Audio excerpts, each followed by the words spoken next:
Friends who dream a way to teach, who left his life behind and follow Jesus' springs within the Negro world of greed and poverty. He spread a seed of hope, he lit a light of peace. Une fraternité continue la mission, elle guide avec la foi et aide ceux qui souffrent. Avec celle-ci j'enseigne, les rameaux gagnent le cœur et dans raison de croire, tu peux changer la vie.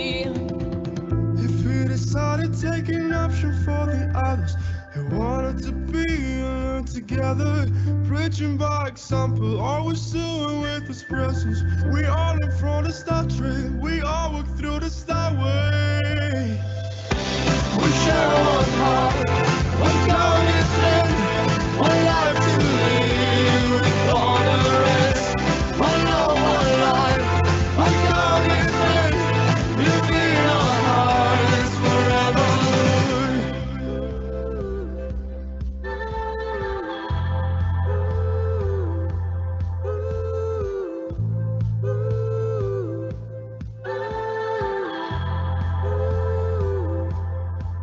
Hoy vamos tras sus pies, nos une un corazón, sintiendo nuestra fe, viviendo nuestra unión. La hora de la verdad, sembrando la ilusión, mira más allá, la Salle vive hoy.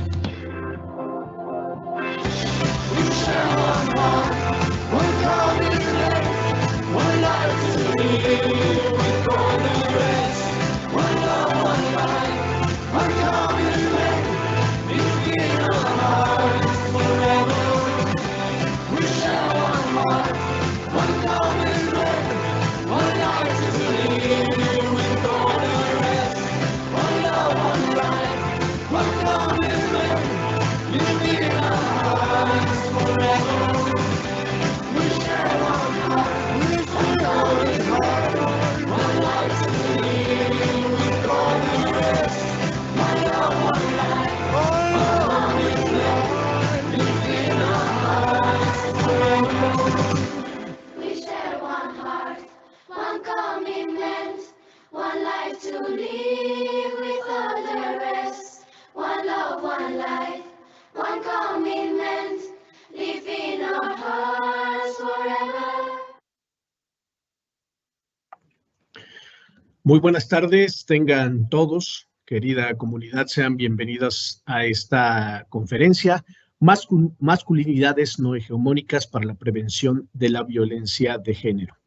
En este día diferente, en este día distinto, en el que como comunidad tenemos que reflexionar respecto a los tiempos en los que vivimos y qué hacemos, qué no hacemos, qué dejamos de hacer, que contribuya justamente a los niveles de violencia que vivimos justo en estos días. Es una buena oportunidad la que nos estamos dando justo para eso, para reflexionar.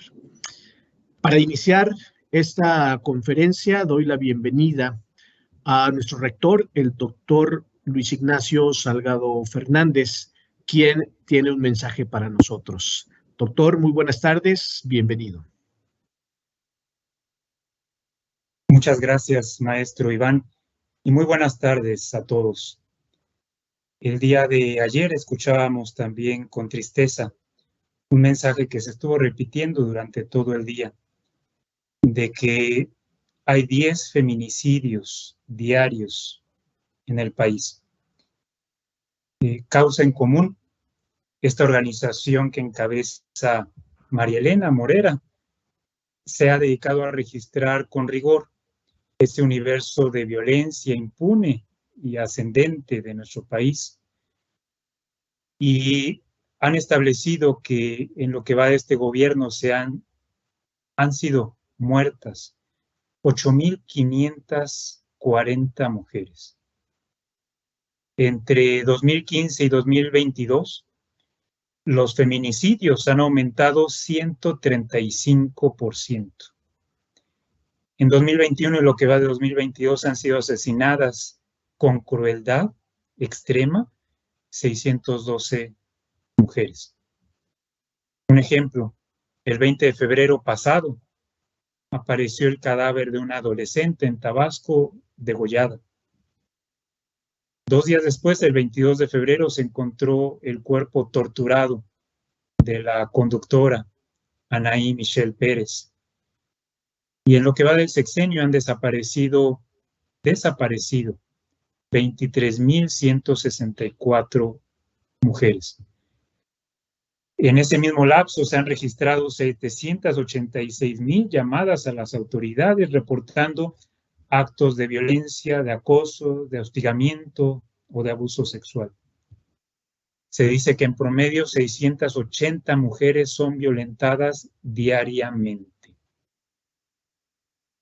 La pandemia agravó la situación de la mujer en todo el mundo y en México hizo perder el trabajo a muchas para dedicarse a cuidar a los hijos, a los adultos mayores.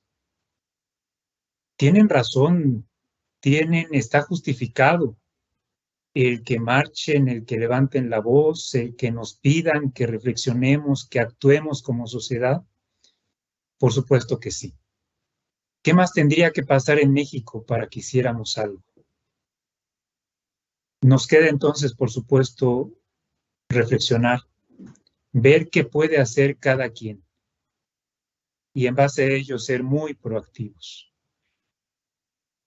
Le agradezco entonces por ello mucho a nuestro ponente, al maestro Juan Carlos Pinacho Cruz, quien nos va a hablar de las masculinidades no hegemónicas para la prevención de la violencia de género. Le agradezco mucho y les agradezco también mucho a todos ustedes su presencia. Que tengan muy buena tarde. Muchas gracias, doctor Salgado, por el mensaje que nos comparte esta tarde. La verdad es que, pues sí, son datos muy duros, son cosas que están pasando allá afuera, son cosas que están pasando en el lugar posiblemente que menos nos imaginamos. Pero, repito lo que les comentaba hace un momento, creo que es un muy buen día para reflexionar qué es lo que nosotros hemos hecho o hemos dejado de hacer para ir abonando en este clima. Voy a continuación a presentar una síntesis curricular del maestro Juan Carlos Pinacho Cruz, no sin antes recordarles que contamos con un módulo de preguntas y comentarios que ustedes lo pueden ubicar en la parte superior del Teams. En ese módulo ustedes pueden emitir justamente preguntas, comentarios que vayan teniendo a lo largo de la plática del maestro Juan Carlos. Es importante que lo hagan, ya que al final compartiremos las que el tiempo nos permita, compartiremos comentarios, preguntas que el tiempo nos permita para que el maestro Juan Carlos pueda irlas respondiendo. Entonces, les invito a que vayamos utilizando esta herramienta para emitir comentarios o alguna duda que ustedes puedan tener.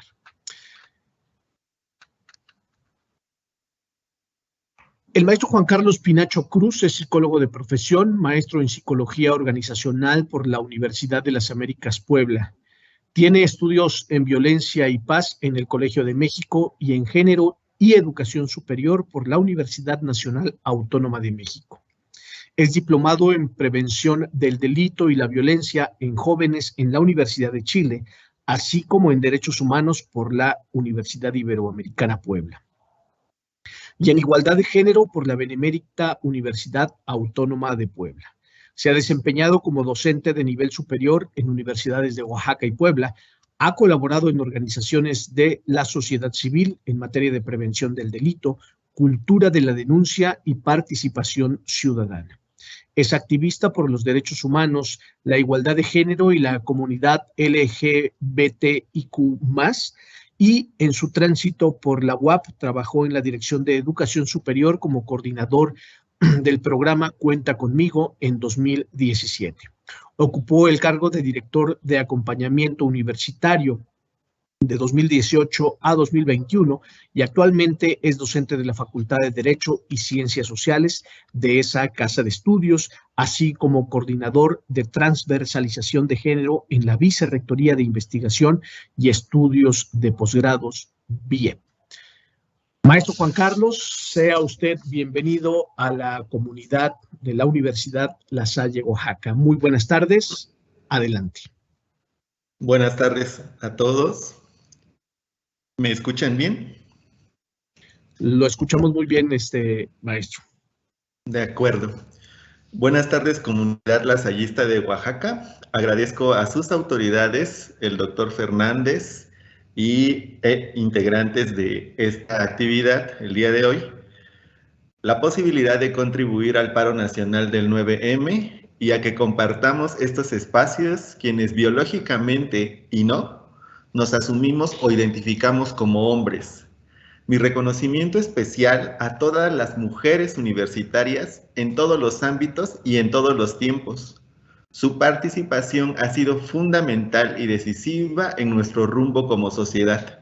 En esta comunidad lasallista de Oaxaca, especialmente a la maestra Luz Gabriela Ramírez Ordaz, directora de la Escuela de Ciencias de la Salud, y a la maestra María Fernanda Jiménez Antonio, responsable de la unidad de género, por su invitación. Estoy aquí el día de hoy.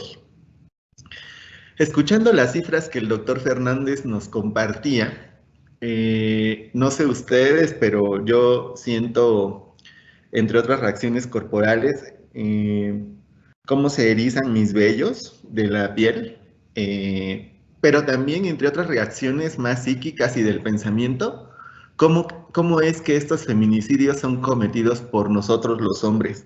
Y siempre en este tipo de actividades y en este tipo de charlas voy a hablar de nosotros.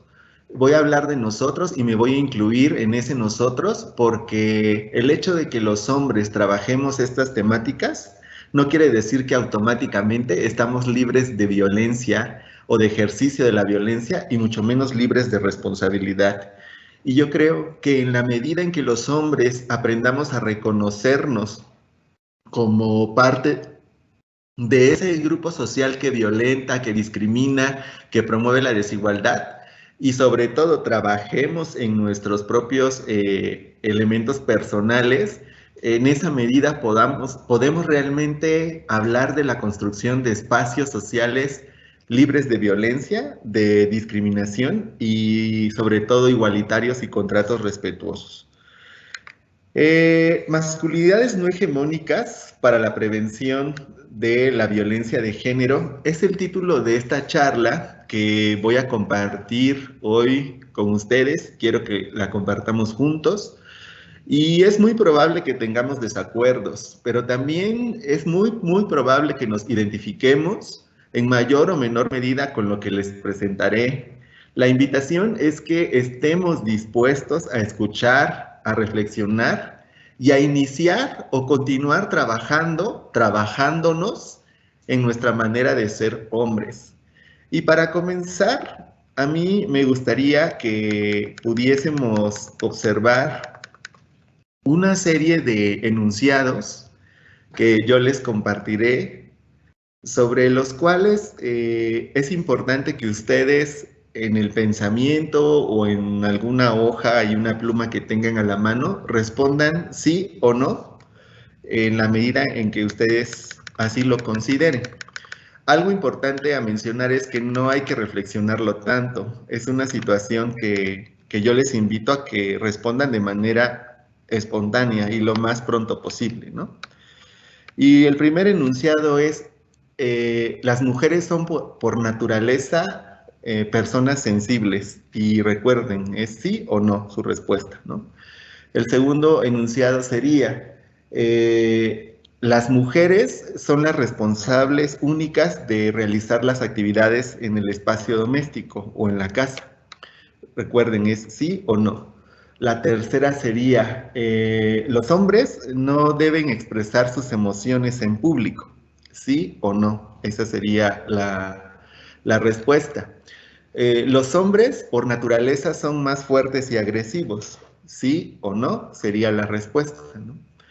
Las mujeres son las encargadas del cuidado y de la educación de los hijos y las hijas, ¿sí o no? Y la última sería, los hombres son los propietarios de los espacios públicos y sobre todo de aquellas actividades que están fuera del hogar, ¿sí o no? En este ejercicio que hicimos, es muy probable que ustedes hayan respondido a algunos de los cuestionamientos, quizá mayoritariamente en un no, quizá en la mitad sí y la mitad no, o quizá en la mayoría sí. Lo que quiero que reflexionemos es que muchos de los enunciados leídos son aprendizajes, creencias e ideologías que no tienen fundamento científico alguno, pero sobre todo que nos han sido impuestas y hemos normalizado en la cotidianidad de los siglos por diversos sistemas como la familia, la religión, la sociedad y a través de múltiples instrumentos machistas, masculinos, hegemónicos, sexistas, misóginos y discriminadores, agrupados en un gran sistema llamado patriarcado. Ese orden que social y convenientemente se ha mantenido a través de las relaciones de poder, de las desigualdades y los sometimientos, se reproduce en mayor o menor escala en nuestros grupos sociales básicos: el familiar, el de las amistades, el de las relaciones de pareja, el escolar y el laboral. Todos estos subgrupos en un grupo enorme que conocemos como sociedad.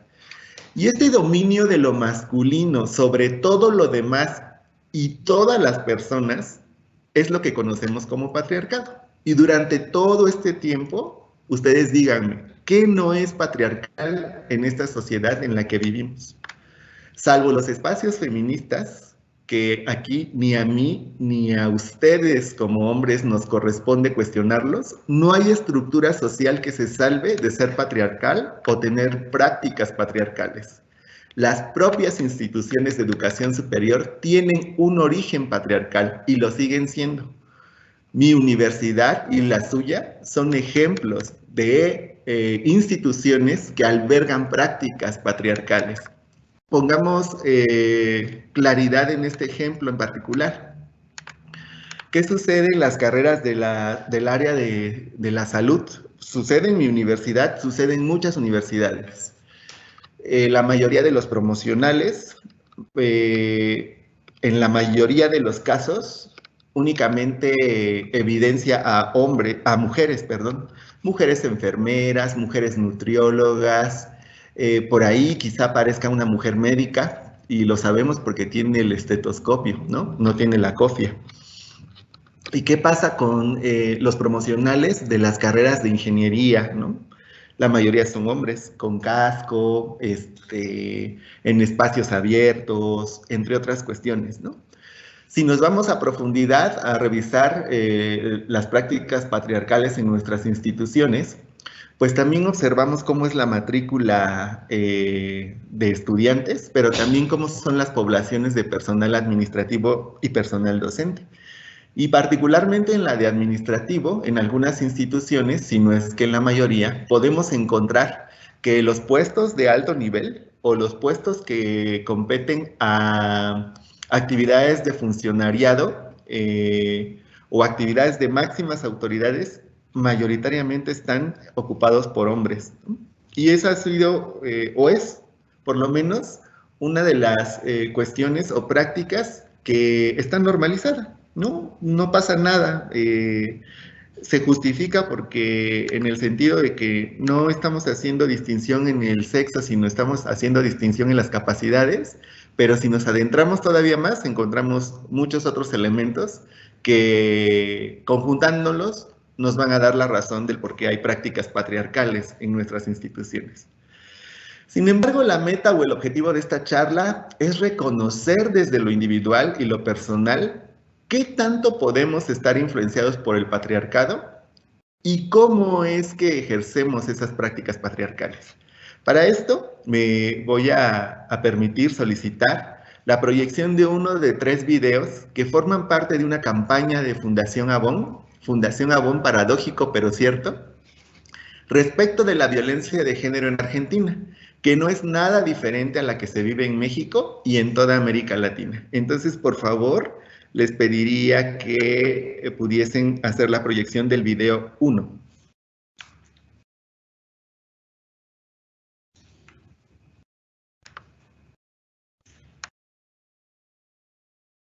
Un minuto, maestro, en eso estamos.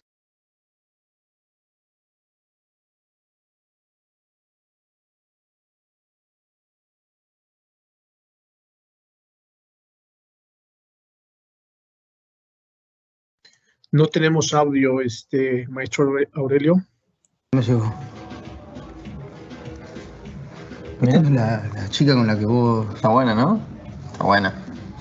Pero, boludo, ¿y esta foto? ¿Ella sabe? ¿Qué, que se la saqué? Sí, obvio, boludo. ¿Cómo no vas a ver? Igual después empezó con no, borrala. ¿Sabe cómo me llegó? ¿De alguno de los chicos? No. Me la mandó mi hermano. Que le llegó al grupo de WhatsApp de fútbol por otro pibe que le llegó por otro grupo, ¿entendés? Bueno, entonces tienes razón, está buena. Está buenísima. ¿Pero no es compañera tuya del curso? Sí, bueno, ¿qué tienes? Una foto. Sí, de la mina en bolas. Te pidió que la borrara. Vos hiciste lo contrario, la mandaste y ahora está en todos lados. Aguantá, ¿qué estábamos jugando? Además ella se dejó. Ni que fuera mi novia tampoco, che. ¿Qué te venís a hacer incorrecto además? Ah, correcto. Tómatela. Correcto las pelotas, lo que pasa es que me parece que es cualquiera lo que sé. ¿Qué? La mina está una noche con un chabón y el imbécil la expone sin su consentimiento en bolas a todo el mundo. No está bueno. No quiero caer en decirte la de pensar si fuera tu hermana y esas cosas. Pues me parece que vos solito te tenés que dar cuenta que la tenés que respetar. No es muy complicado. Bueno, era una joda entre nosotros, Pedro. No era la idea que se hiciera viral. ¿Entre nosotros quiénes? Entre nosotros. Pero es lo mismo. Viral o no, es igual. Era un momento de ustedes íntimo y lo vimos todos nosotros. ¿Para qué? Para que digamos que, mirá los Juancito, qué capo, lo que se está comiendo. No está bueno. No es la manera de tratar a una piba. Es humillante. Así no. Cambia el trato. Lo que pasa entre ustedes, que quede entre ustedes. Sacar fotos o videos de un momento íntimo sin el consentimiento de la otra persona es violencia. Y aunque ella hubiera aceptado hacerlo, puede no querer que lo compartas con nadie. Si no quiere, no lo podés hacer igual. Si tenés un amigo que pasa fotos o videos de las pibas con las que está, frenalo. Y si te llega una foto así, no la compartas. Cortá la cadena. Vos podés hacer algo. Y si no te da para hablarlo, pasale este video. Claro. Este sí, compartilo.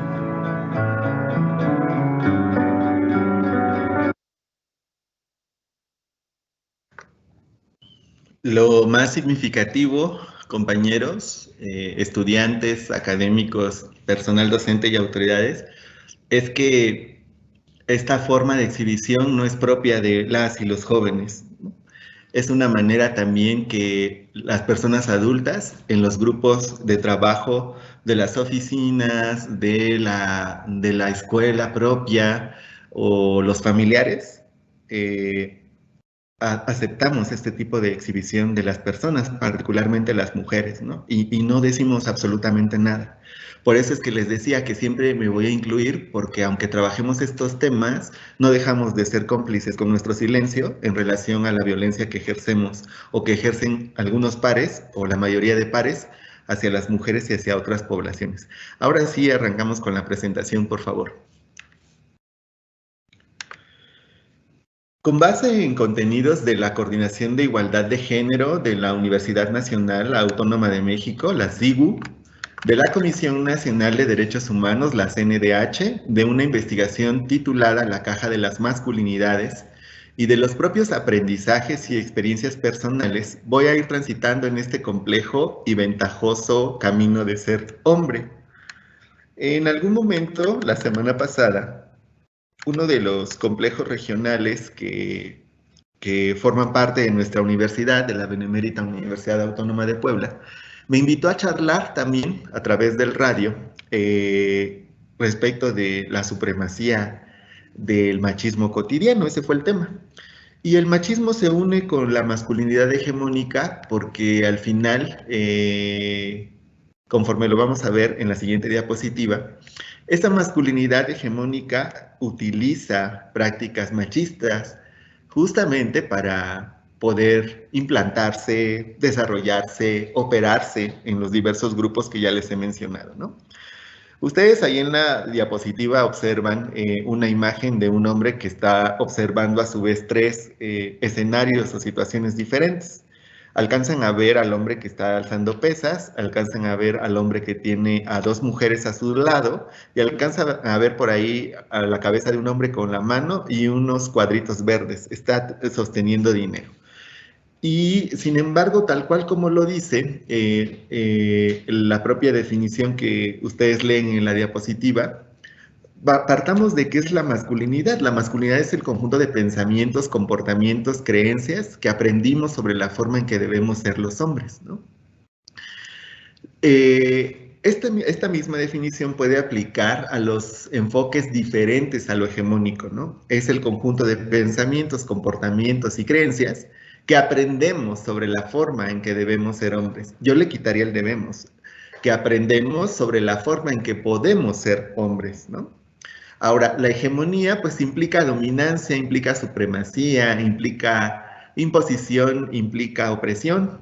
Luego entonces, una masculinidad hegemónica es una forma de comportamiento masculino que se impone y genera desigualdades, así como atracción hacia hombres que son violentos. Y nos vamos a quedar en esta diapositiva porque les voy a compartir algo más, ¿no?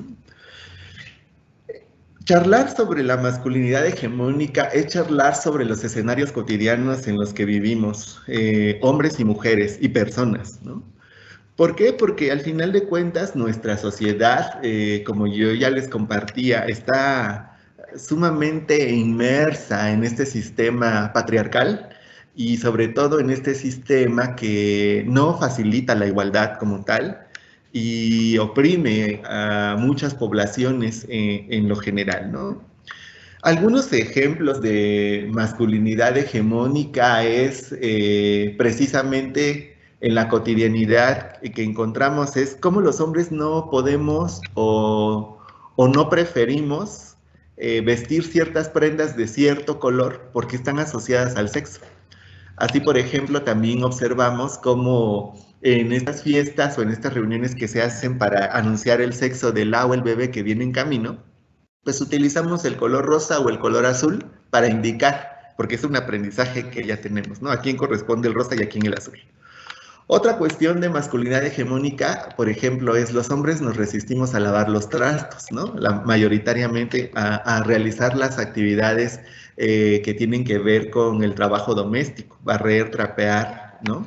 Podemos hacer actividades del trabajo de la casa, pero estas que tienen que ver con los riesgos, como la electricidad, la carpintería, un poco la jardinería, pero que no nos hagan sentir o ver muy femeninos o muy delicados, ¿no? Otro ejemplo de masculinidad hegemónica es como, por ejemplo, en los restaurantes o en los lugares a donde vamos a consumir algunos alimentos o vamos a requerir algún servicio, las cuentas por pagar se nos pasan automáticamente a los hombres. Ustedes nada más, si son observadores, podrán ya haber detectado esta situación.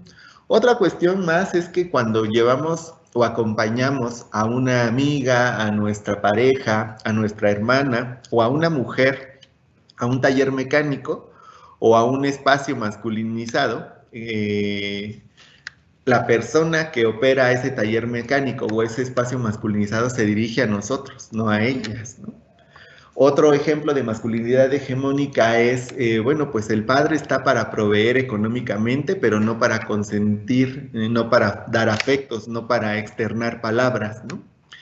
Otro más es en las entrevistas laborales, la priorización de la paternidad, pero no de la maternidad, entendiendo que el hecho de que un hombre sea padre le va a mantener más en el puesto de trabajo porque tiene la necesidad económica de proveer, no así en el caso de las mujeres, que si es madre va a faltar más al trabajo, en estas ideas, ¿no?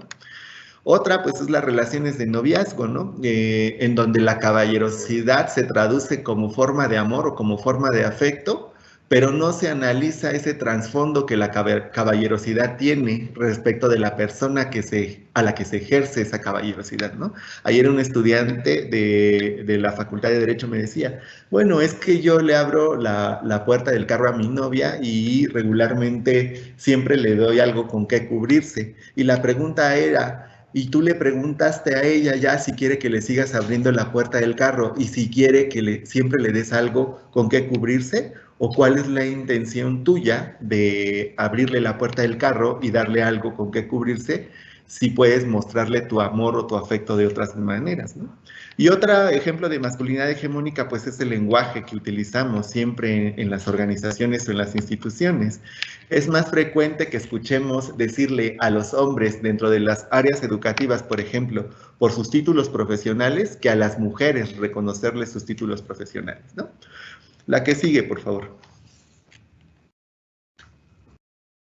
Algunos ejemplos sobre masculinidad hegemónica adicionales a los que ya les di, pues es la fuerza física para agredir o violentar, ¿no? El atractivo físico y cuidado físico también, sin ser femenino, y el descuido de la salud física y emocional. Y también nos detenemos en esta diapositiva. ¿Por qué? Porque estos elementos, aunque son parte de la masculinidad hegemónica, también tienen que ser cuidados hasta cierto punto para no rayar en aspectos relativos a lo que consideramos femenino o propio de las mujeres, ¿no? Sin embargo, aquí estas prácticas respecto de la masculinidad hegemónica y del machismo, cabe hacernos el cuestionamiento, ¿es propio de los hombres o también está presente en otras poblaciones? Yo no, en este momento no voy a hablar y no me voy a dirigir hacia atender que también está presente en otras poblaciones, porque estamos hablando entre hombres, ¿no? Pero el machismo está presente en toda nuestra dinámica social, permea sin importar nivel educativo, origen, nivel económico, cultura, sexo u orientación sexual, ¿no? Y esto no lo debemos perder de vista. Forma parte de los aprendizajes familiares y escolares, de los formales e informales. Está presente de manera constante y también es sutil y es explícita en los medios de comunicación, en las redes sociales, en los discursos políticos. Solo que no se ve porque no conviene que se vea. Está normalizado, pero con un poder y una influencia exponencial. Y un ejemplo muy, muy reciente y muy desafortunado de las situaciones relacionadas con el machismo y la masculinidad hegemónica es lo que sucedió en el partido de Gallos Blancos y Atlas en el Estadio Corregidora el fin de semana pasado, ¿no? Ese es uno de los máximos ejemplos de cómo los hombres aprendimos a socializar como hombres, cómo los hombres ejercemos las masculinidades hegemónicas aprendidas desde los entornos familiares y reforzadas en el entorno social, pero cómo somos capaces los hombres de violentarnos entre hombres y sobre todo de destruirnos entre hombres, ¿no? Si somos capaces de hacerlo con pares, que en este ideario de las personas o de los hombres masculinos hegemónicos o de los hombres machistas son compas, son a quienes podemos agrupar o a quienes podemos reconocerles hombría, ¿qué pueden esperarse las mujeres, ¿no? Y la prueba es toda la información que nos compartía el rector de la universidad, ¿no? Ahora bien, otro tema particular o importante es por qué el machismo es una constante en nuestra vida cotidiana y por qué está tan ligado a la comunidad, a la masculinidad hegemónica. La diapositiva que sigue, por favor. Entendamos que la masculinidad hegemónica tiene elementos que la caracterizan, que la definen, pero que no son los únicos. Si bien esto que yo les voy a compartir son elementos enunciativos, no son limitativos. Y estos en particular parten de esa investigación que yo les comenté que se llama La Caja de las Masculinidades, de Heilman, Baker y Harrison, y que se hizo en 2017. Y curiosamente, entre los 3 países participantes está México, ¿no? Y curiosamente también está la población que está en transición entre la adolescencia y la juventud, como población base o población muestra. La que sigue, por favor. Y así es como nosotros encontramos 7 pilares fundamentales de la masculinidad hegemónica que son asociados o que están asociados ampliamente a las prácticas machistas que como hombres tenemos. Y están ahí en la diapositiva: la fortaleza, el atractivo físico, la autosuficiencia, los roles masculinos rígidos, la heterosexualidad, la hipersexualidad, la agresión, control como tal, ¿no? Y nos quedamos en esa diapositiva. El machismo, la masculinidad hegemónica, el sexismo y otras figuras importantes son los tentáculos del patriarcado. Y aquí me gusta hacer esta metáfora con, pues, el perdón del pulpo, porque yo me imagino a este patriarcado como un pulpo enorme, ¿no? Ese pulpo enorme que se camuflajea, que se desplaza rápidamente de un lugar a otro, que se adhiere fuertemente a las estructuras sociales, a las personas y de manera conveniente, y que aparentemente se despega, pero se vuelve a adherir sin que en ese contexto o en esa situación pueda haber escapatoria ante esa adherencia, ¿no? Para una académica investigadora, activista del feminismo, Kate Millett, el patriarcado es un sistema de dominación que se apoya en dos principios. El primer principio se basa en el dominio del macho sobre la hembra, y el segundo principio expone que el hombre de mayor edad domina al joven. Así, para Kate Millett, el patriarcado es una institución política universal que se da en todas las sociedades de forma diferente. Ella, en sus estudios, explica, mediante un gran análisis, cómo desde la ideología, la biología, la sociología, la influencia de las clases sociales, los aspectos educacionales, los aspectos económicos, la fuerza, la antropología y la psicología, se perpetúa el sistema como el más longevo y universal que existe mediante la colonización interior. ¿Y a qué se refiere con colonización interior? Ella expresa que la ideología patriarcal impregna todas las esferas de la vida, tanto pública como privada, y supedita a las personas a socializarlas en base a su sexo, estatus, rol y temperamento. El concepto de colonización interior implica asimilar toda una estructura patriarcal que se reproduce mediante los individuos de forma indeseada y mediante toda una ideología educativa. De esta manera, no solo el patriarcado se reduce a un estado psicológico, puesto que el hombre no solo controla la ideología, sino que también controla la política, el ejército, la industria, la economía, la educación, etc. Para Millett, el principal mecanismo de reproducción del sistema patriarcal es el de la familia. Pero eso, feminismo y machismo, contrario a lo que aseguran muchos, no es lo mismo. Aquí nos topamos con un elemento fundamental que tiene que ver con la posibilidad de formarnos desde las prácticas masculinas hegemónicas y desde el machismo, y es precisamente el entorno familiar. Y múltiples de los argumentos irrisorios que los hombres hacemos cuando se nos cuestiona nuestro comportamiento machista y nuestra masculinidad hegemónica es: ¿quién me educó? ¿No? ¿Quién se hizo cargo de mí? ¿Quién me cuidó? Y automáticamente la respuesta es, pues, una mujer, tu mamá, tu abuelita, tus tías, no sé, ¿no? Todas estas figuras que tenemos en los entornos familiares. Y uno se pone a pensar, pues, quizá mi mamá, mi abuelita, mi tía, o quizás sus mamás, sus abuelitas o sus tías, pues automáticamente concibieron, ¿no? O en su momento, pues no sé, algo sucedió para que fueran madres, ¿no? Lo que uno no se pregunta es, ¿dónde están los padres, no? ¿Dónde están los abuelitos? ¿Dónde están los tíos? ¿Dónde están los hermanos mayores, no? ¿Dónde están esas figuras que en teoría también son responsables de la crianza?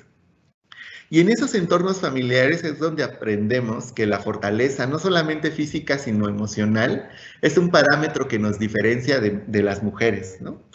O de las poblaciones consideradas tradicionalmente vulnerables, como las infancias, como las personas adultas mayores, como las personas indígenas o como las personas con discapacidad. Y en ese mismo entorno familiar también aprendemos los roles masculinos rígidos, ¿no? Papá se hace cargo de algunas actividades, pero indiscutiblemente no se hace cargo de otras, ¿no? Papá se sienta a la mesa para esperar la comida, pero él no calienta la comida, ¿no? Papá se prepara para irse a trabajar, pero mamá le tiene listo el desayuno, o la hermana, ¿no? También en ese espacio aprendimos que la heterosexualidad es la única manera de relacionarnos como personas, desde de relacionarnos desde nuestra sexualidad y no entendiendo sexualidad únicamente como el asunto relativo a las prácticas sexuales, sino nuestra sexualidad en el concepto amplio de la palabra como tal, ¿no? Pues sí, porque vivimos en un modelo de una familia que solamente está integrada por una mujer y por un hombre, nuestro papá y nuestra mamá, en la mayoría de los casos, ¿no? En este mismo entorno aprendimos la autosuficiencia, aprendimos temas relativos a la agresión y el control, aprendimos también otros aspectos. Pero en los siguientes grupos sociales, como el de amigos o el de amigas, en el de la propia escuela y en los demás que nos socializan de manera secundaria, pues aprendimos el aspecto de la hipersexualidad. El hombre entre más mujeres tenga o entre más conquistas tenga, es mayormente reconocido por su grupo social, por su grupo de hombres. El hombre, entre mayor alarde haga de el número de parejas sexuales que tiene y la cantidad de veces que tiene sexo en la semana o en el día, también tiene un reconocimiento especial, ¿no? Ahora, el hombre en particular, que no necesita ayuda de nadie, que resuelve los problemas de manera solitaria o que en su defecto trabaja de forma articulada con otros hombres, pero conservando su individualidad, su poder y su autoridad, es autosuficiente y también merece un reconocimiento, es alabado por la cuestión social, ¿no? Entonces, si tenemos tan introyectados estos elementos desde el entorno familiar y en los siguientes grupos, pues ¿cómo no podemos hablar de una masculinidad hegemónica? Lo que no podemos seguir haciendo es que teniendo más de 18 años justifiquemos que somos así porque así lo aprendimos, ¿no? Que somos así porque no lo sabemos, que somos así porque no nos informamos. Viviendo en la era digital y en la era el internet y en la era de las redes sociales, en este momento esas justificaciones son más convenientes y más absurdas que otra cosa, ¿no? La diapositiva que sigue, por favor. Ahora, otro punto muy importante que me gustaría compartirles a ustedes es que los hombres como tal no nacemos machos, ni tampoco nacemos hegemónicamente masculinos, ¿no? O con esta masculinidad hegemónica. Ya les di el contexto de cómo la aprendemos, ¿no? Y la gran ventaja o la gran esperanza es que si algo que aprendemos lo podemos modificar esta manera de ser hombres que ha sido impuesta y que hemos heredado por los siglos de los siglos, ¿no? Porque los aprendizajes son susceptibles de modificarse y de cambiarse.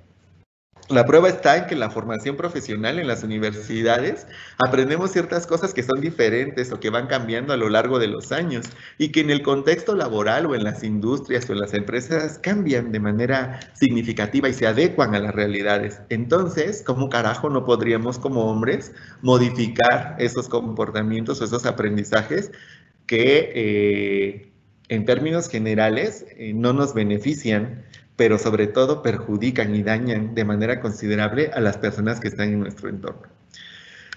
Es así como que nosotros podemos también reflexionar sobre el tema relacionado con la situación que tiene que ver con las prácticas machistas y cómo es que estas prácticas machistas pueden tener un alcance no solamente en los aspectos personales o hacia otras poblaciones, sino tienen un alcance inicial en quienes las ejercemos. Los riesgos de la masculinidad hegemónica están asociados a una mayor probabilidad de comprometer nuestra salud y bienestar integral. Y aquí, por ejemplo, el año pasado, en el primer semestre del año, de acuerdo a estadísticas del INEGI, independientemente del tema de la pandemia, la tercera causa de muerte, obviamente, en los hombres fue el COVID. Pero el COVID asociado a enfermedades satélites o concomitantes. Y aquí cabe hacer la reflexión, ¿cómo comemos los hombres y qué comemos los hombres mayoritariamente, ¿no? ¿A qué hora lo comemos y en qué cantidades lo comemos, ¿no? ¿Cuándo los hombres vamos al médico? Mayoritariamente, ¿no? ¿Cuándo los hombres, cuando estamos enfermos, somos autosuficientes, ¿no? También como pregunta específica. ¿Cuándo los hombres vamos a psicoterapia o tenemos procesos psicoterapéuticos? ¿Cuándo los hombres, a no ser levantamiento de pesas y el tema de la musculatura en desarrollo, nos ocupamos por un aspecto de salud haciendo deporte desde el enfoque de la salud, más que desde la apariencia, ¿no? Otro de los riesgos de la masculinidad, pues, es el rompimiento de las amistades íntimas, ¿no? Y estas amistades íntimas traducidas no solamente en el bloque de hombres, sino también en el bloque de mujeres, ¿no? Estas amistades que en su momento pueden hacernos observaciones sin saber que estamos ejerciendo violencia, machismo y teniendo prácticas masculinas hegemónicas, pero que los hombres no aceptamos. Porque una cosa que nunca vamos a aceptar los hombres que estamos educados bajo esta masculinidad es que nos cuestionen. Ustedes hagan ese experimento con sus papás, con sus abuelos, con sus propios hijos, varones. Hagan ese experimento con la gente en los entornos laborales. Las críticas o aquellos elementos que hagan observaciones sobre nuestras maneras de ser machistas y masculinas, no las aceptamos. Y si las aceptamos, no las reconocemos, ¿no? Y si las aceptamos y las reconocemos, no las trabajamos, porque hemos sido socializados a continuarlas, pero también porque hemos detectado ventajas secundarias, aunque no queramos verlas, ¿no? Otro riesgo de la masculinidad, pues, es resistirse a buscar ayuda cuando se necesita, ¿no? Y prueba de ello es estos actos heroicos que los hombres hacemos en función, entre comillas, de salvaguardar la integridad de las personas a las que cuidamos, pero no anteponemos el riesgo que como hombres vivimos o que como personas vivimos, ¿no? Recuerdo una vez un incendio en la casa de enfrente del fraccionamiento donde yo vivo. La casa estaba cerrada, dentro de la casa había un perro. El perro deambulaba libre por la casa y el incendio estaba focalizado en el patio de esa casa. Pues uno de los vecinos, un hombre en particular, no midiendo el riesgo y ya teniendo a los bomberos en la puerta, rompe la ventana de la sala y se mete para apagar el incendio, ¿no? Obviamente ningún otro hombre se metió, ya había un héroe que lo estaba haciendo, estaba protagonizando la acción y fue al hombre al que se le reconoció, ¿no? O sea, no creo que la práctica sea la más adecuada, pero tampoco considero que sea necesario arriesgar la vida de esa manera, ¿no? Otra cuestión como riesgo de la masculinidad es sufrir depresión y considerar acabar con sus vidas. Las estadísticas nos los dicen, ¿no? Las mujeres acuden más a psicoterapia por enfermedades relacionadas con los trastornos del estado de ánimo y con los trastornos de ansiedad. Pero los hombres no acuden a psicoterapia, son los que tienen somos los que tenemos una menor resistencia a enfrentar el estrés y somos quienes nos suicidamos más por encima de las mujeres. Nos quedamos en esa diapositiva, ¿no? Por ahí alguien decía si hay un perfil del hombre machista o del hombre masculino hegemónico. Ya les compartí 7 pilares, ¿no? Sin embargo, también hay investigaciones y hay desarrollo de escalas psicométricas que tienen relación con la medición del machismo. Un ejemplo de ello son las escalas desarrolladas por académicas investigadoras en la Universidad Autónoma de Nuevo León, en este caso Cecilia Díaz, María Rosas y Mónica Teresa González, quienes desarrollaron la escala de machismo sexual EMS Sexismo 12, que evalúa conductas, actitudes y creencias machistas desde la perspectiva sexual, y de esa manera se conocen los niveles de riesgo que se manifiestan al ejercer o tolerar el machismo en una situación que puede tornarse de riesgo a la vida, como lo es la sexualidad. Realmente no hay un perfil definido del hombre machista porque, como lo expliqué anteriormente, el machismo muta, evoluciona. Sin embargo, entre otras características podemos encontrar agresividad, fortaleza, valentía, promiscuidad, virilidad, hipermasculinidad, autonomía, proveeduría, control, inexpresividad emocional y egocentrismo. Pero también podemos encontrar hombres machistas que no tengan estas características que les acabo de compartir, pero exhiban otras igual de machistas, solo que disfrazadas. Por ejemplo, encantamiento, sabiduría, conocimiento, caballerosidad, sensibilidad, simpatía por la causa de las mujeres. Como verán, identificarnos a los hombres machistas o reconocer nuestros machismos es complejo, pero puede hacerse si podemos cometer o hacer cosas que lastimen una y otra vez a las personas que supuestamente queremos. Porque descubrimos que haciendo haciendo estas conductas o teniendo estos comportamientos, dichas personas sentirán malestar o incomodidad. Y obviamente, ¿cómo no vamos a saber lo macho que somos si lo hacemos de manera premeditada? Por favor, ¿me apoyan con la proyección del segundo video?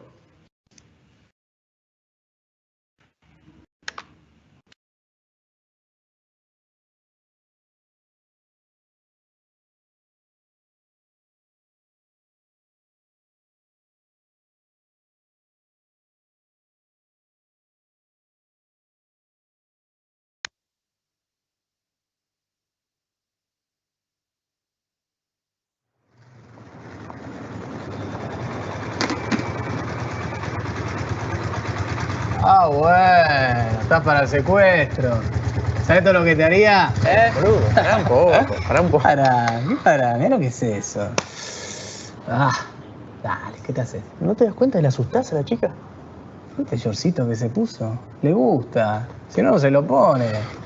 Vení, zorrita. Dale, está regalada, mirá cómo se viste. ¿Qué tiene que ver? ¿Qué tiene que ver cómo se viste? ¿Por qué no se va a poner el shortcito si quiere? ¿Que depende de cómo se viste que pueda andar tranquila por la calle o no? De verdad te digo, no está bueno darle miedo a la piba, le estás traumando así. Ah, ¿qué te pasa? Pará. Qué violento lo que estás haciendo, eso me pasa. No entiendo que te divierte, que se asuste. ¿Cuál es el asunto? ¿Cómo me va a divertir, no? Que no sé, no entiendo.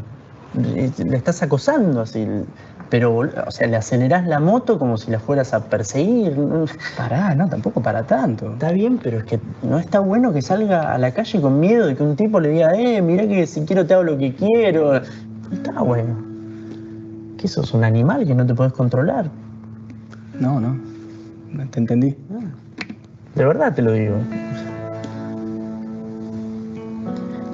Que las pibas tengan miedo de andar por la calle, que tengan que pensar por dónde van, que tengan que pensar qué ropa se ponen, que tengan que tratar de estar acompañadas, que tengan miedo de andar por algunos lugares porque se van a cruzar con nosotros.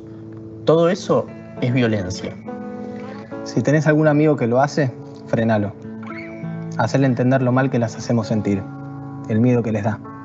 No es gracioso, no está bueno. No te quedes sin hacer nada cuando ves que pasa esto. No seas boludo, no te quedes callado. Y si no te da para hablar así, por lo menos empezá compartiendo este video. Ahí va, compartilo.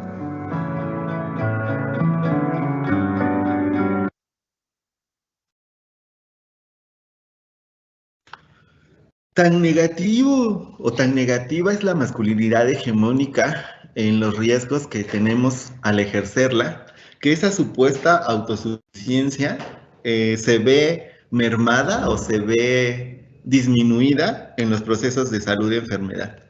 Y esto lo saco a colación porque durante la pandemia solo se ha reafirmado lo que ya sabíamos respecto de la relación entre machismo, masculinidad hegemónica y salud en los hombres.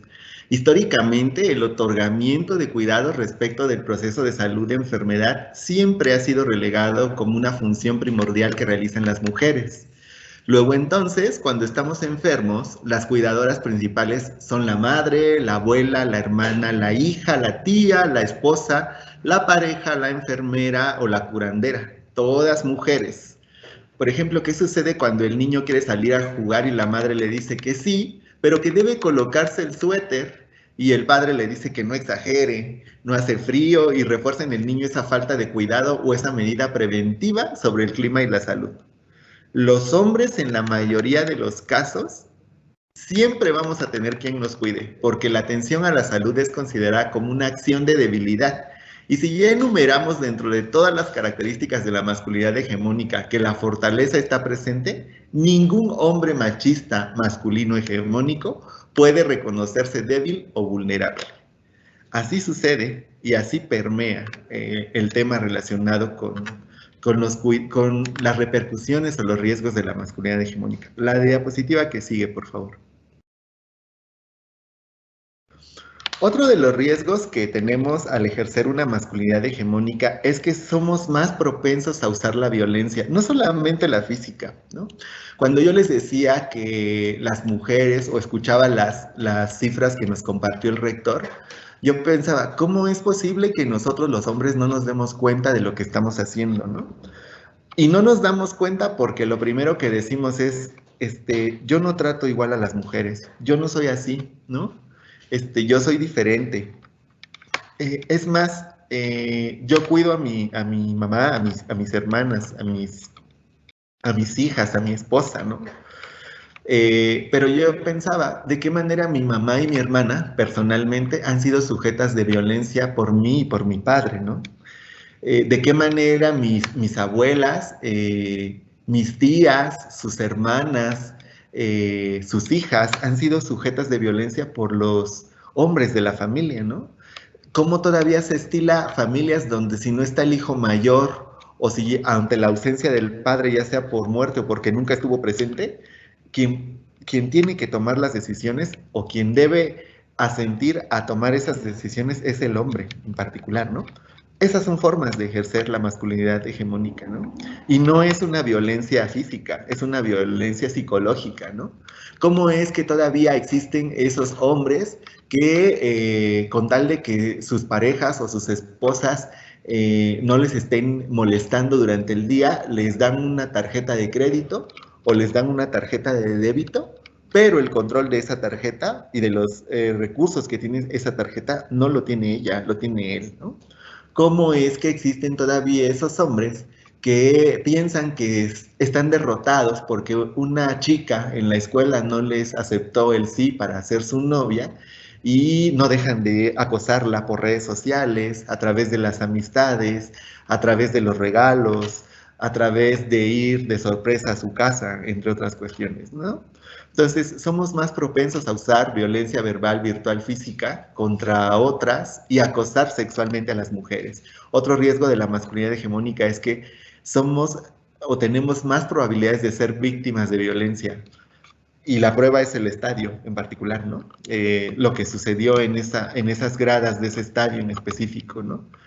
Porque aunque ese enfrentamiento comenzó a partir de estas miradas que los hombres nos echamos ante eventos deportivos o donde hay que medir fuerzas, hubo un descontrol total por parte de las autoridades, hubo un descontrol total por parte de los cuerpos policíacos y hubo una motivación oculta por parte de quienes financian esas barras deportivas o esas porras para poder llegar a esa situación que se vivió en ese momento, ¿no? Otro riesgo de la masculinidad pues es la tendencia a involucrarse en comportamientos riesgosos como el uso del alcohol, los accidentes de tránsito o el ejercicio de la sexualidad de manera irresponsable. Y uno más, pues es que estamos menos dispuestos a forjar relaciones y amistades estrechas. ¿Por qué?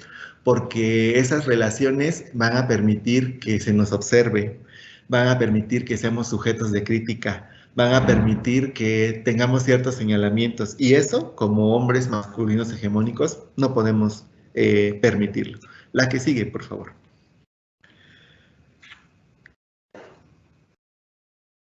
Con esta diapositiva que sigue, ya voy a ir cerrando la charla para dar paso precisamente a las actividades contempladas. Y la idea es que nos quedemos justamente con por qué es necesario construir masculinidades no hegemónicas, ¿no? La que sigue, por favor. Algo que yo quiero compartirles es que hay formas de trabajar personalmente el machismo y la masculinidad de este tipo de la que hemos hablado durante toda la presentación. Y prueba de ello es este ejercicio que está haciendo la universidad en su responsabilidad de formación de ciudadanía crítica y responsable, pero no es un ejercicio que vaya a determinar que automáticamente al terminar la plática, todos los hombres que la escuchamos y la compartimos, dejemos de realizar o de ejercer esta masculinidad hegemónica. ¿Por qué? Porque esta formación, esta sensibilización, no va a tener el impacto suficiente en todos para poder comenzar un camino de transformación verdadera. El camino de transformación verdadera, y esto se los digo desde mi experiencia, puede comenzar a partir de vivir las situaciones de violencia, ya sea como persona receptora de violencia o como persona ejersora de violencia. Y en mi caso, en mi historia de vida ha sido así, ¿no? Llega un punto en las relaciones de pareja en que uno necesita cuestionarse hacia dónde va, qué está compartiendo con esa persona en particular y qué es lo que vislumbra para un futuro. Pero también uno necesita cuestionarse qué prácticas está reproduciendo de su propia familia de origen, que no sucede en todos los casos, y que no justifica tampoco la idea de que somos así porque así aprendimos a vivirlo con mamá y con papá o con la familia con la que nos criamos. Pero mientras no exista este acompañamiento psicoterapéutico, porque creo que la base de la transformación radica en el acompañamiento psicoterapéutico, así tomemos certificaciones, seamos diplomados, tengamos maestrías, podamos ser facilitadores de estas actividades, no vamos a dejar de ejercer las prácticas machistas porque estamos en un entorno que nos reubica una y otra vez de manera constante en ese ejercicio machista conveniente que implica mantener las desigualdades entre las personas, ¿no? Y aún teniendo un proceso psicoterapéutico, es necesario también que podamos establecer ese rompimiento de esas prácticas, como lo hemos observado en los videos, pero empezando en estos núcleos básicos sociales como nuestra familia o nuestra relación de pareja, ¿no? Que nos atrevamos a observar y a reconocer y sobre eso reflexionar y actuar sobre lo que estamos haciendo que está dañando a la otra persona, que está ubicando a la otra persona en una situación desigual, pero sobre todo que está atentando sobre su dignidad como persona, ¿no? Por eso es que es importante que estas reflexiones o estos ejercicios no se queden solamente en este tema, ¿no? Por eso es que también no nos podemos dejar llevar por esos enfoques de las nuevas masculinidades, de las masculinidades alternativas, de las masculinidades positivas, porque si solamente son enfoques que tienden a una consejería, que tienden a una formación, sensibilización, pero que no hacen un trabajo de profundidad desde lo personal de los hombres que escuchamos una y otra vez estos contenidos, de manera voluntaria o de manera obligada, no van a tener ninguna repercusión. Y la prueba es que muchos hombres violentadores, feminicidas, apostaban o tenían estos comportamientos de libertad hacia sus parejas, de comprensión, de colaboración, entre muchas otras cosas más, ¿no? Por eso el trabajo psicológico emocional es fundamental, porque solamente con él logramos autoconcepto, autoconocimiento, trabajo sobre la personalidad, en sí, un trabajo integral sobre nuestra salud emocional.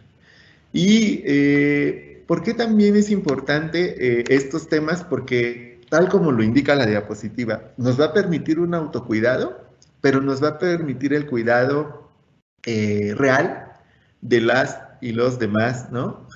Es decir, yo no puedo pensar que siendo masculino hegemónico y siendo un hombre machista puedo cuidar a alguien porque lo voy a cuidar o la voy a cuidar desde mis intereses, no desde el interés de esa persona a quien estoy cuidando. La voy o lo voy a cuidar desde lo que yo considero que es mío, no desde ese ente individual que es esa persona, ¿no? Y por ende también otro elemento para trabajar masculinidades no hegemónicas, la promoción del cuidado de lo social, es porque precisamente todo lo que sucede en el entorno social que conlleva a la destrucción tanto de los recursos naturales como de las prácticas comunitarias, como de las costumbres y tradiciones que dan identidad a los pueblos, como de aspectos que tienen que ver con la responsabilidad social. Si no tenemos una deconstrucción y un trabajo personal en el aspecto psicológico y en el aspecto de la formación de otro tipo de masculinidades, se va a hacer siempre esperando tener esa parte de reconocimiento, siempre esperando ser protagonistas de la acción, siempre alardeando la acción, siempre buscando una ventaja secundaria de esas acciones. Y entonces ese cambio pues no va a ser real, ni siquiera va a ser un cambio que sea permanente. Y otro punto importante, todos los días necesitamos hacer ejercicios de reflexión a acción sobre estas prácticas que tenemos desde el machismo, ¿no? Por ejemplo, en actos tan cotidianos y tan simples como ¿quién nos sirve el café en la oficina? ¿O a qué hora está listo lo que pedí? La manera en que nombramos a nuestras compañeras de oficina, la manera en que nos dirigimos hacia nuestras compañeras en el salón de clases o a través de los grupos de redes sociales o de redes de mensajería, la manera en cómo tratamos a las personas que se dedican a mantenimiento o a la limpieza de las instalaciones en la universidad.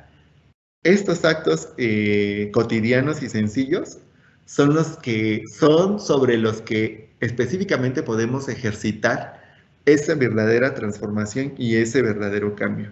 Y para finalizar, es muy acertado el ejercicio de la universidad de reunir a su comunidad de hombres el día de hoy, pero es mucho más acertado que, por ejemplo, el día de ayer, que es el día, o que fue el Día Internacional de las Mujeres, los hombres de entrada dejemos de acosar y hostigar a las mujeres en lucha y en resistencia, ¿no? Una de las marchas que se llevó a cabo en la ciudad de Oaxaca señala a través de una nota cómo un hombre en la colonia Reforma persigue a 2 de las mujeres manifestantes con unas tijeras, ¿no? Y al final ese hombre forma parte de un negocio que está en la colonia Reforma, y cuando se dan cuenta las mujeres de uno de los bloques de ese contingente que un hombre está queriendo atacar a 2 de ellas, de manera grupal van esas mujeres en su defensa, y ese local o ese negocio resguarda a ese hombre. Y una vez que se van, lo vuelve a liberar, ¿no? ¿De qué forma estamos entonces tratando de establecer estas relaciones igualitarias con las mujeres si lo primero que hacemos ante sus acciones de protesta, ante lo que nos comparten, ante lo que nos reclaman, ante lo que necesitan, lo único que hacemos es hostigar, violentar, acosar? Y eso es una constante durante marzo y en todas las actividades de difusión que hacen las mujeres. Ustedes vean sus propias historias de WhatsApp, ¿no? O sus historias en el Facebook o en el Instagram. ¿Cuántos memes utilizan que usan a las mujeres como sujetas de burla, ¿no? O sujetas de discriminación o de violencia, ¿no? O en los mensajes que comparten respecto de cómo dirigirse hacia las mujeres, como las feminazis, como las vándalas, como todos estos elementos que tienen los medios de comunicación, ¿no? Otro es que es importante también respetar esos espacios que son de ellas. Son espacios separatistas y seguros para ellas. Sin embargo, un sector importante de hombres quiere colgarse a fuerza de esos espacios, ¿no? Para demostrar que están a favor de la causa. No, señores. Mostrarnos a favor de la causa implica trabajarnos aquí entre nosotros, no con ellas, no bajo el cobijo de ellas, no con los reflectores de ellas.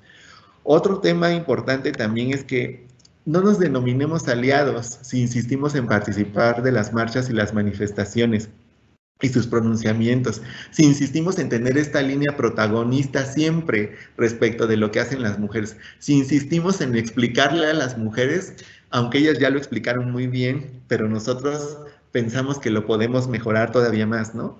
Y sobre todo, si desconocemos ampliamente los estudios de la mujer, las perspectivas teóricas de los feminismos, confundimos los términos, seguimos violentando en el trabajo, en el espacio público y en el espacio privado, ¿no? Y sobre todo mantenemos esa complicidad cuando callamos o preferimos no intervenir ante la violencia ejercida por otro par hacia las mujeres. Por eso es que considero personalmente que lo que deberíamos de hacer antes de opinar sobre lo que hacen ellas es hablar de nosotros, entre nosotros, no en función de ellas, ni de sus movimientos, ni de sus luchas sociales. Hablar de nuestro machismo, de nuestras emociones, de nuestras violencias y accionar particularmente sobre ello. Y finalmente le pediría apoyo para proyectar el último video, y con ese video concluiría mi participación en este ejercicio de la Universidad de La Salle.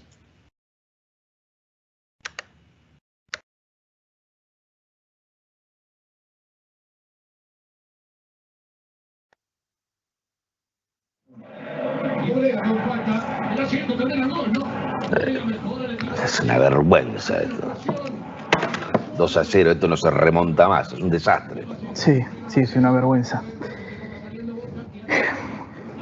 Che, viejo, hay algo que hace mucho te quiero decir. Decime qué te pasa, hijo. Te quiero hablar de una mujer. ¿Qué pasa? ¿Estás mal con tu chica? ¿Hay otra? No. Contame, dale. No. Puedes confiar en mí, La mujer es mamá. ¿Qué pasa con tu madre? ¿Hay algo que yo no sé de mi propia mujer? Mira que tu madre y yo... La maltratás, viejo. La ninguneás. Le controlás todo, lo que dice, lo que hace, si llega tarde, lo que gasta, si se arregla. Le decís cosas horribles. La dejás en ridículo adelante de todos. La tratás de ignorante, vos no sabés. Vos de esto no opines. Adelante de sus propios hijos. Parece que estás exagerando. Yo pensé que esto de ser un poco duros, indiferentes, era de los hombres, pero ¿sabes qué no? Es maltrato, es violencia. Pero qué bárbaro. Me tienen harto con esta cuestión del feminismo, pero podrido me tienen ya. Ahora resulta que todo es violencia. ¿Qué pasa? Es esa chica con la que estás saliendo que te está llenando la cabeza, ¿no? No, viejo. Lo que me llena la cabeza es la tristeza de mamá. Y esto no es de ahora. Es de toda una vida así. Y vos estás seguro de que no te va a dejar porque te quiere. Y no se anima. ¿Y sabes qué? Ojalá se animara. Sí, pero yo a tu madre la quiero. Sí, pero la querés mal. Bueno, es mi forma. Bueno, cambia la forma. No sé. Y si tanto la querés, trátala con respeto. Con amor, con cariño. El maltrato es como vivir en una jaula, con el techo encima o sin aire. Es violencia. La violencia silenciosa y constante que no mata. Mentira. Mata igual. Mata la alegría, mata las ganas de vivir, mata la confianza y la libertad. Si conoces a alguien que está ejerciendo este tipo de violencia, frenalo. Hacele entender que no puede seguir así. Demostrarle cuánto lastima con su maltrato. No te calles. No podés quedarte callado. Y si no te animás a tener una conversación como esta, empezá por compartir el video. Es un buen comienzo.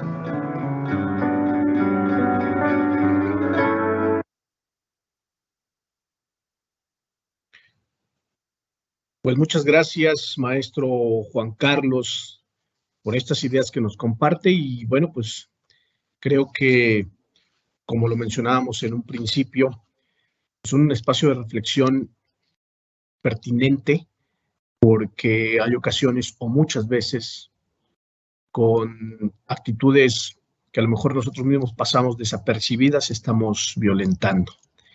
A continuación cedo la palabra al arquitecto Sergio Estuardo García Herrera, nuestro director académico, quien continuará con este espacio de preguntas y respuestas. Arquitecto, buenas tardes. Adelante, por favor.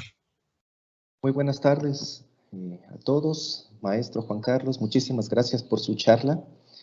Realmente ha sido muy edificante para todos escucharlo. Fíjese que han estado llegando algunas preguntas a la caja del chat.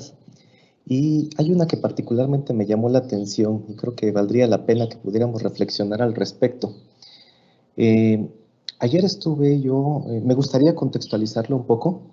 Ayer estuve yo revisando algunas notas y me encontré con un escrito de Ángeles Carabí, justamente un libro que editó ella que se llamó Nuevas Masculinidades, en la cual básicamente comenta que el varón, de acuerdo a lo que han postulado incluso grandes filósofos como Schopenhauer, Nietzsche, Hegel, etc., siempre fue considerado superior a la mujer, ¿no?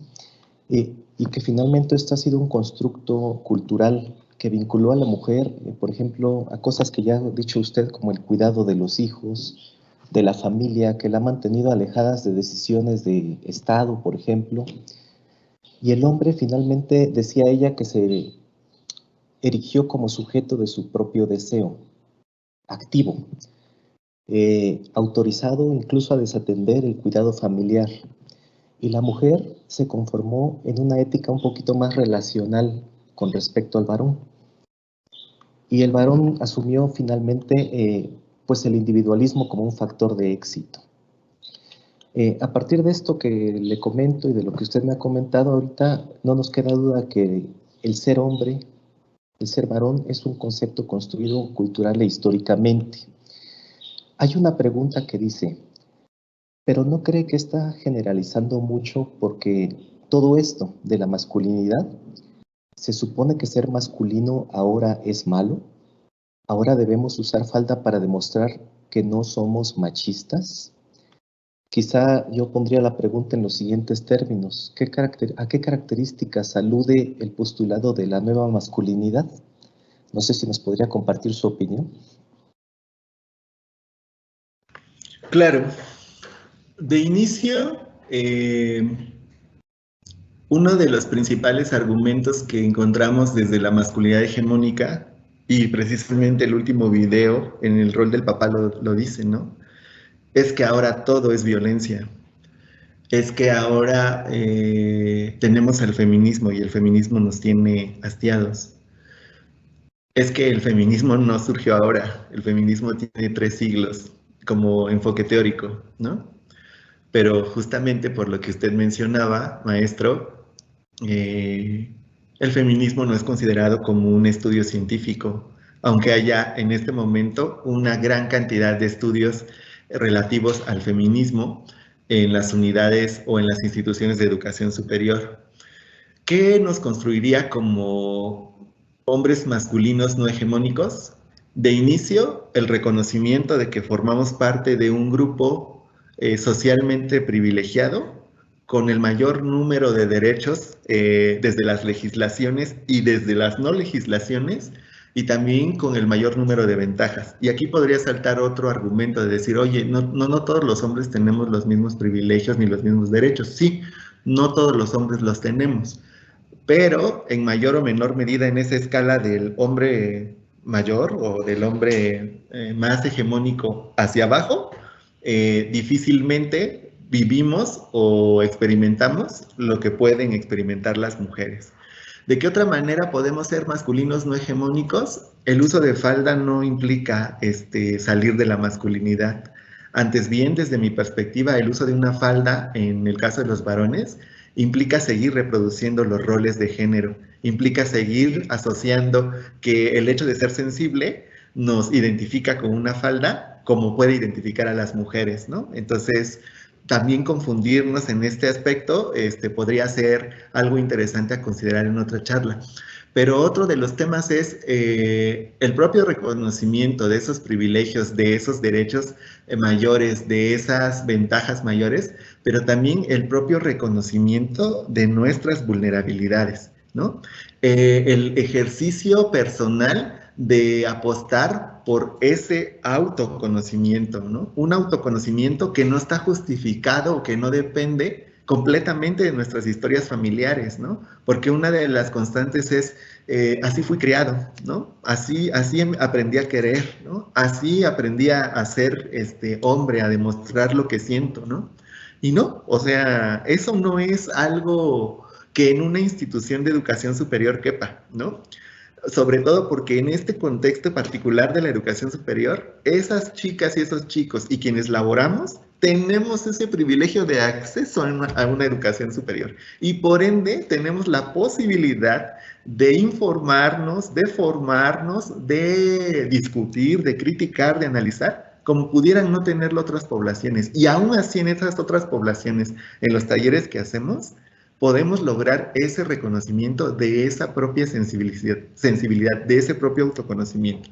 Otra construcción no hegemónica puede ser el sentido de responsabilizarnos de actividades básicas como son el cuidado personal, el de la salud, el de la alimentación y el del espacio en el que vivimos, ¿no? Vivamos solos, vivamos en familia. Una de las prácticas recurrentes es pagarle a alguien que nos haga el aseo. ¿Quién es esa persona que les hace el aseo? Otra mujer, ¿no? Otra mujer que se traslada de un punto de la ciudad a otro a través de un transporte público en donde puede ser sujeta de violencias, pero eso no lo vemos, ¿no? O sea, nosotros pensamos que con pagarle ya lo tenemos, ¿no? Cuando el cuidado personal, el cuidado de la salud, el cuidado del espacio en donde vivimos, y sobre todo el cuidado en el tema de las actividades asociadas a las mujeres, también las podemos hacer nosotros, ¿no? Esas son algunas formas en las que nos podemos identificar o sobre las cuales podríamos trabajar para construir una masculinidad no hegemónica. Correcto, maestro, muchísimas gracias. Fíjese que hay otra pregunta que me llamó la atención y que de hecho fue de las primeras que llegó. Es muy corta y muy sencilla. Dice, ¿qué diferencia hay entre macho y hombre? Si nos vamos a un aspecto biológico, se consideran machos a las especies animales, ¿no? que tienen órganos genitales desde la biología, desde la anatomía, desde la fisiología, donde existe un pene, donde existen testículos y donde existe un funcionamiento particular respecto de esas características físicas. Si nos vamos a temas filosóficos y entre otras cuestiones, pues bueno, macho y hombre ya difieren en temas relativos al raciocinio, a la capacidad de adquirir conocimientos, de acumularlos, de transformarlos, entre otras cosas.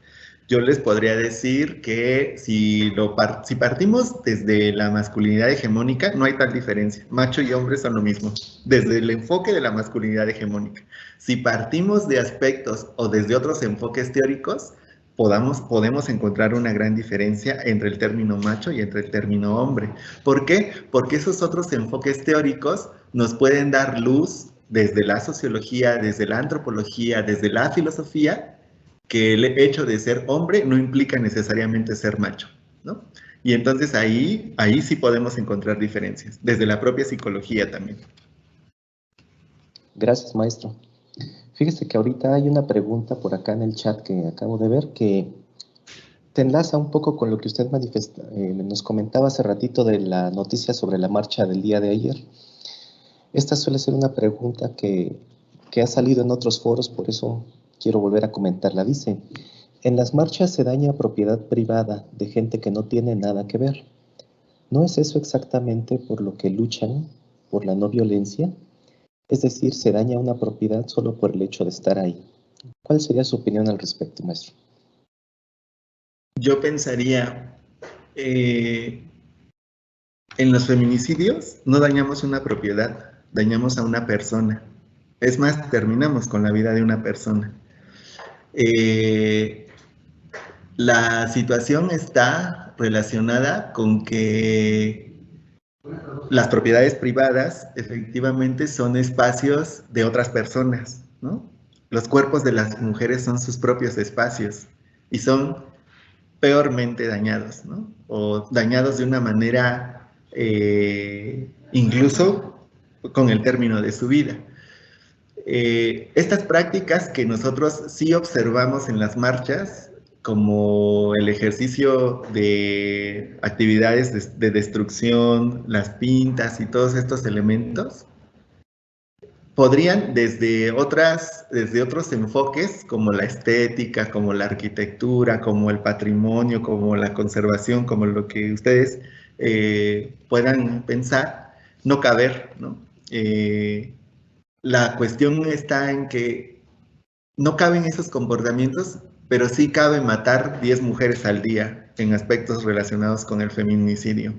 Entonces, el hecho de solamente valorar los aspectos relativos a las propiedades, la destrucción del patrimonio, la pinta en las paredes, y no reconocer que esas prácticas son altamente violentas en las mujeres o hacia las mujeres, porque las formas en que las mujeres son asesinadas implican incluso hasta violencia sexual, es pues precisamente movernos en la línea nuevamente del patriarcado y el machismo.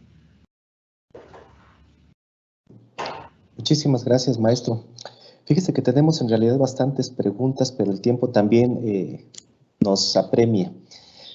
Yo quisiera concluir ya con una última pregunta. Esta es una pregunta personal, quisiera tomarme esa licencia. Las universidades en un sentido ideal deberían convertirse en agentes de cambio para el bien de las sociedades. Y me parece que una pregunta obligada es, ¿qué acciones o estrategias puede implementar una universidad para ser un agente de cambio?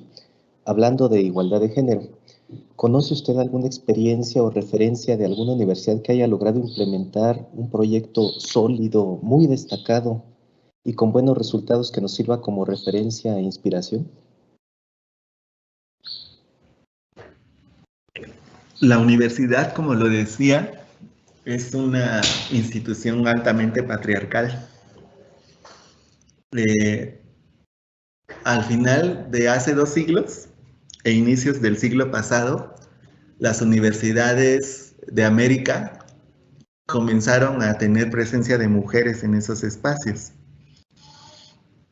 Y afortunada o desafortunadamente, las acciones institucionales en materia de igualdad de género son impulsadas por las mujeres, ¿no?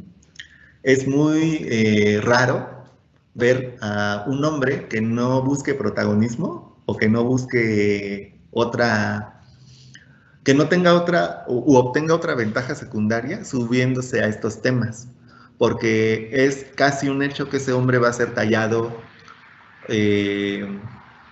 o tildado más bien como afeminado, como maricón, como todas estas expresiones que se dan en los contextos educativos. Yo no le podría hablar, maestro, de una universidad que haya implementado un modelo exitoso, porque tenemos prácticamente toda la historia de la humanidad con el patriarcado.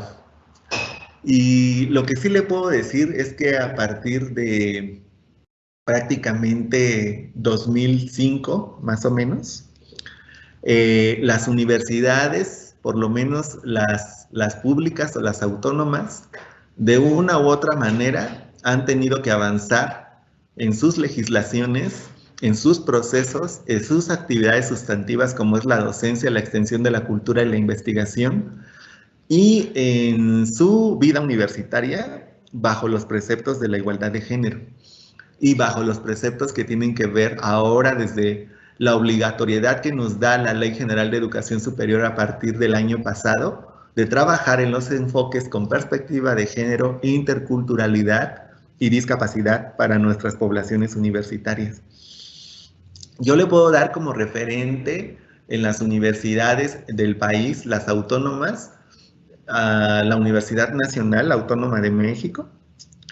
También le puedo dar como referente a la Universidad Autónoma de Querétaro, la Universidad Autónoma de Yucatán y en su momento la Universidad de Guadalajara, la Autónoma de Nuevo León y la Autónoma de Puebla.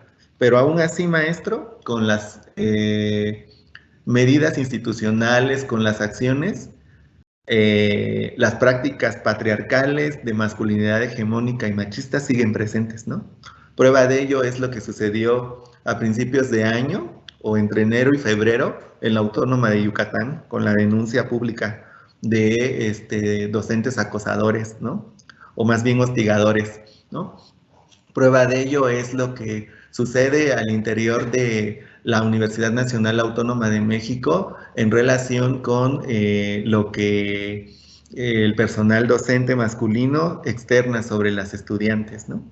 Ayer, desafortunadamente, hay una publicación en Facebook de una expresión que hace un docente de la maestría en estética de nuestra universidad en relación con las mujeres, con las estudiantes mujeres.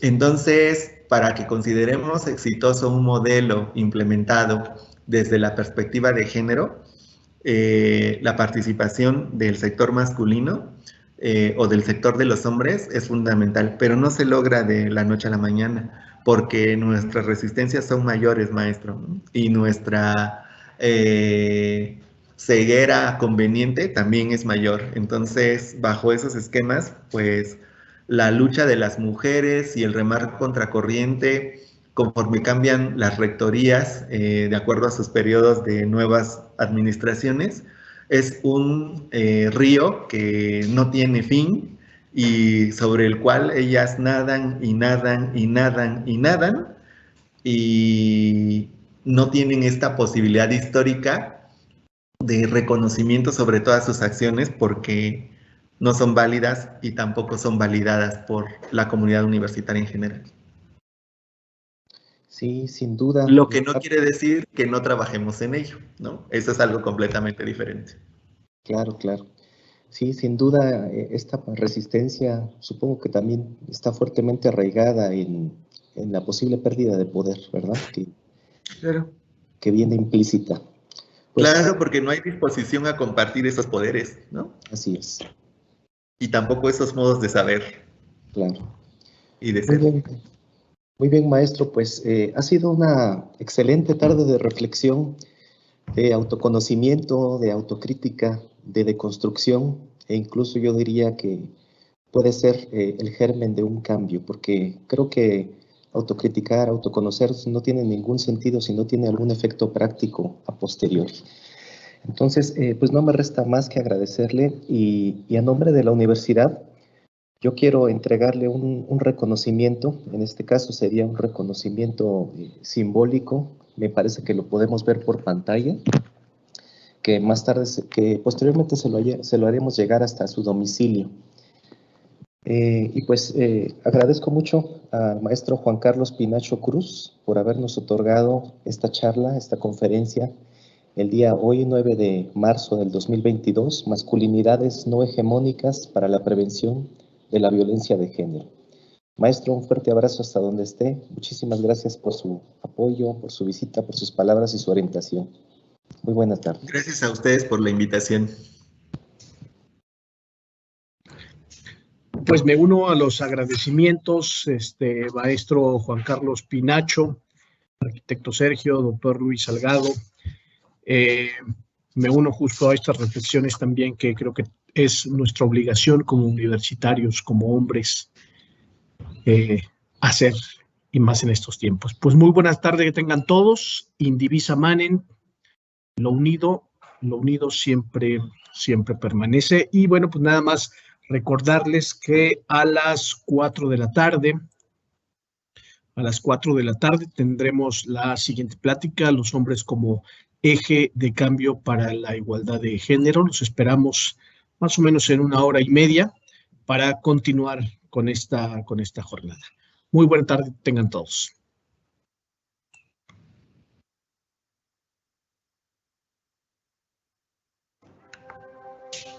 There was a man in France who dreamed a way to teach, who left his life behind and followed Jesus' print. Within the Negro world of greed and poverty, he spread a seed of hope, he lit a light of peace. Une fraternité continue la mission, ne le guide avec la foi, et aide ceux qui souffrent avec sa gisance. Les rameaux gagnent le cœur et ont raison de croire, tu peux changer la vie. If we decided taking option for the others, who wanted to be and learn together, preaching by example, always doing with his presence. We all learn from the Star Trek, we all walk through the Starway. We share one heart, one commitment, one life to live with all the rest. One love, one life, one commitment, live in our hearts forever.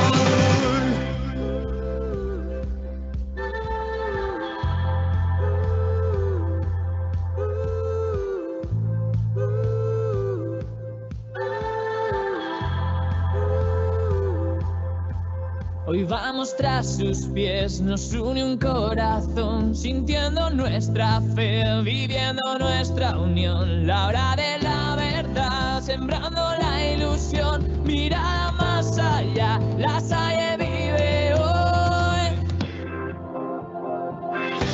We share one heart, one commitment, one life to live with all the rest. One love, one life, one commitment, live in our hearts forever. We share one heart, one commitment, one life to live with all the rest.